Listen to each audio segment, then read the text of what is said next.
गुरुदेव और माँ गायत्री के चरणों में कोटि कोटि नमन। आप सभी को प्रणाम। सृष्टि के आदिकाल से ही विद्यमान है गायत्री मंत्र। सृष्टि के आदिकाल से जिन महात्माओं ने तपश्चर्या और योग साधना की, उन्होंने गायत्री को आधार रखा। जितने भी साधु संत हुए, तपस्वी हुए, उन्होंने अपनी ध्यान अवस्था में, अपनी ध्यान की गहराइयों में जब जाकर देखा, तब उनको पता चला कि गायत्री मंत्र से ही सारी साधनाओं की शुरुआत होती है। गायत्री मंत्र सारी आध्यात्मिक तत्वों की चाबी है। इसके बिना आत्मसिद्धि का ताला खुल भी नहीं सकता। कितने ही ऋषि मुनि हो गए जिनके इष्ट अलग अलग थे। किसी के इष्ट थे राम, किसी के कृष्ण, किसी के शंकर, ब्रह्मा, विष्णु, दुर्गा, सूर्य। इन सब को इष्ट मानकर, इन सब को प्रसन्न करने के लिए कई योग साधनाएं योग साधकों ने की, परंतु हर एक को गायत्री का ही पहला आश्रय लेना पड़ा। बिना गायत्री के कोई भी तप या साधना सफल हो ही नहीं सकती। शास्त्रों में गायत्री मंत्र के बारे में क्या कहा है, आइए जानते हैं। लेकिन उससे पहले थोड़ा डे।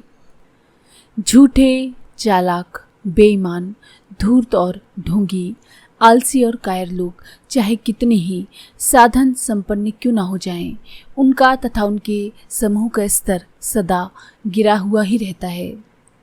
ऐसे लोगों को उन्नति पाना, संतुष्टि और प्रतिष्ठा प्राप्त कर सकना उनके लिए संभव नहीं हो पाता।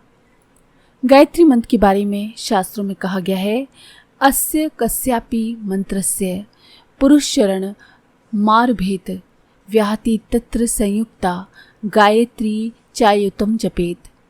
नरसिंह वराहणाम कौला तांत्रिक तथा बिना जपत्वा गायत्री सत सर्व निष्फलम भवेत। इसका अर्थ है, चाहे किसी भी मंत्र का साधन किया जाए, पर उस मंत्र को व्याति समेत गायत्री के साथ जपना चाहिए। चाहे नरसिंह, सूर्य, वराह आदि की उपासना हो या वाम मार्ग के कौल तांत्रिक प्रयोग किए जाएं, बिना गायत्री को आगे लिए वे सभी निष्फल हो जाते हैं। हमारे शास्त्रों में कहा गया है कि गायत्री माँ चारों वेदों की माता हैं। उनके बिना वेदांत दक्षिण मार्गी साधनाएं सफल नहीं होती। यानी हर साधना जो भी हम करें, उसमें गायत्री का आश्रय लेना आवश्यक है। उसके बिना हमारी साधना सफल नहीं होती। कई ऋषि मुनियों के आप उदाहरण लीजिए। कई ऋषि मुनियों ने अपने अनुभव बताए हैं, कई सिद्ध पुरुषों ने अपने अनुभव बताए हैं कि उन्होंने सिर्फ गायत्री मंत्र का जाप किया और गुरु की आज्ञा का पालन किया। इसके बाद ही उनको सारी सिद्धियां और सारी शक्तियां प्राप्त हो गईं। इसी तरह से तांत्रिक की कौल साधनाएं हो, अवधूत, कपालिक, अघोर, ये सभी वाम मार्ग की साधनाएं जितनी भी होती हैं, इन सभी में सिद्धि प्राप्त करने के लिए जिस शक्ति की हमको ज़रूरत होती है, वो है गायत्री मंत्र। इन सारी शक्तियों का मूल उद्गम गायत्री मंत्र ही है। बिना गायत्री के जिन सब मंत्रों को लोग सिद्ध करते हैं, वे थोड़ा सा चमत्कार दिखा करके शक्तिहीन हो जाते हैं। जिनके मूल में ठोस शक्ति होगी, वही सफलता देर तक ठहरेगी और कठिन कार्यों को पूरा करने में सफल होगी।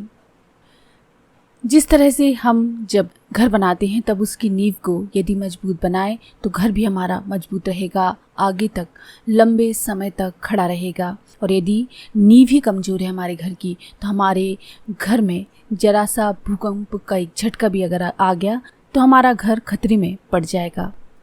इसी तरह से जो भी मंत्र गायत्री से रहित हैं, गायत्री के बिना जपे जाते हैं, ऐसे मंत्र तीव्र शक्ति संपन्न नहीं होते। उनको सिद्ध करने में हम बहुत सारा अपना श्रम लगाते हैं, लेकिन वो श्रम हमारा बर्बाद चला जाता है और हमको वो लाभ नहीं मिल पाता जो गायत्री मंत्र के साथ जपने से मिलता है। प्राचीन इतिहास पुराणों को जब हम पढ़ते हैं तो पता चलता है कि सभी ऋषि महर्षि गायत्री के आधार पर ही योग साधनाएं और तपश्चर्या करते थे। गीता में भगवान ने स्वयं कहा है कि गायत्री छंद समाहम अर्थात गायत्री मैं ही हूँ। भगवान की उपासना के लिए गायत्री से और कोई बड़ा मंत्र नहीं हो सकता। सारे ऋषि मुनि जो हुए हैं, वशिष्ठ, याज्ञवल्क्य, अत्रि, विश्वामित्र आदि सैकड़ों ऋषि मुनियों ने जो भी सिद्धि प्राप्त की वो सब गायत्री की शक्ति के द्वारा उन्होंने प्राप्त की। ऐसे भी महात्मा हुए हैं जिनके इष्ट अलग थे, आदर्श और सिद्धांत जिनके अलग थे, लेकिन उन्होंने भी जब गायत्री का आश्रय लिया और गायत्री के आश्रय लेके साधना की, तब इष्ट अलग होते हुए पर भी उनको गायत्री से ही प्रारंभिक सिद्धि मिली। गायत्री से ही वो समर्थ और सिद्ध बने। जैसे शंकराचार्य, समर्थ गुरु रामदास, नरसिंह मेहता, दादू दयाल, संत ज्ञानेश्वर, स्वामी रामानंद आदि सैकड़ों ऐसे स्मरणीय महात्माओं का आत्मिक विकास इसी महाशक्ति के आंचल में हुआ।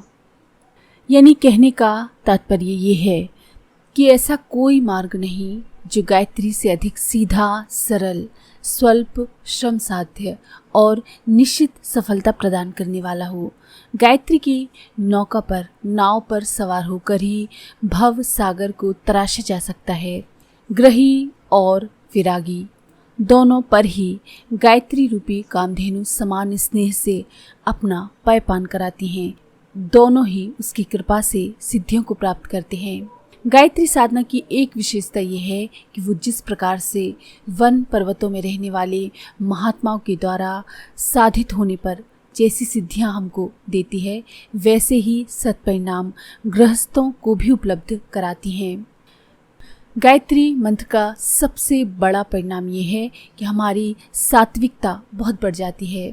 जो भी मनुष्य इस महामंत्र का श्रद्धापूर्वक अवलंबन करता है, उसमें दिनों दिन सतोगुण का स्वभाव बढ़ने लगता है, बुराइयां घटने लगती हैं और उत्तमता बढ़ती जाती है। जैसे हम गंदे कपड़े को धो लेते हैं तो वो चमकने लगता है, बर्तनों को धोते हैं तो वो साफ हो जाते हैं।